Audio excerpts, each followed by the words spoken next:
ধনী হতে চাইলে 4টি কথা কাউকে বলবেন না।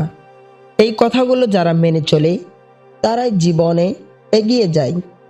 1, আপনার বড় স্বপ্ন কাউকে বলবেন না। সবাই আপনার স্বপ্ন বুঝবে না। কেউ বলবে এটা সম্ভব না, কেউ বলবে তুমি পারবা না। স্বপ্ন বললে মানুষ বিশ্বাস ভাঙে। স্বপ্ন লুকিয়ে কাজ করলে আল্লাহ রাস্তা খুলে দেন। নীরবে প্রস্তুতি নেন, শব্দ ছাড়াই ইতিহাস তৈরি করুন। 2, আপনার ভবিষ্যৎ পরিকল্পনা কাউকে বলবেন না। পরিকল্পনা প্রকাশ করলে মানুষ ভয় ঢোকায়, সন্দেহ ঢোকায়।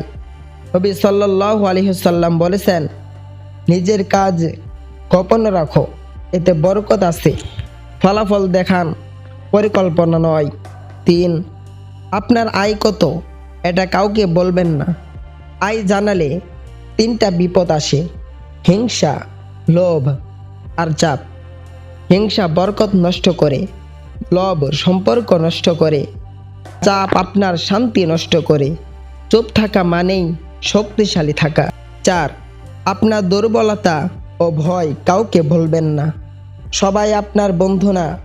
কিছু মানুষ আছে আপনার কান্নাকে একদিন অস্ত্র বানাবে। শক্ত মানুষ কাঁদে নীরবে, হাসে দৃঢ়ভাবে। আল্লাহ বলেন, নিশ্চয়ই আল্লাহ ধৈর্যশীলদের সাথে আছেন। নীরব থাকুন, কাজ করে যান, সফলতা নিজেই কথা বলবে।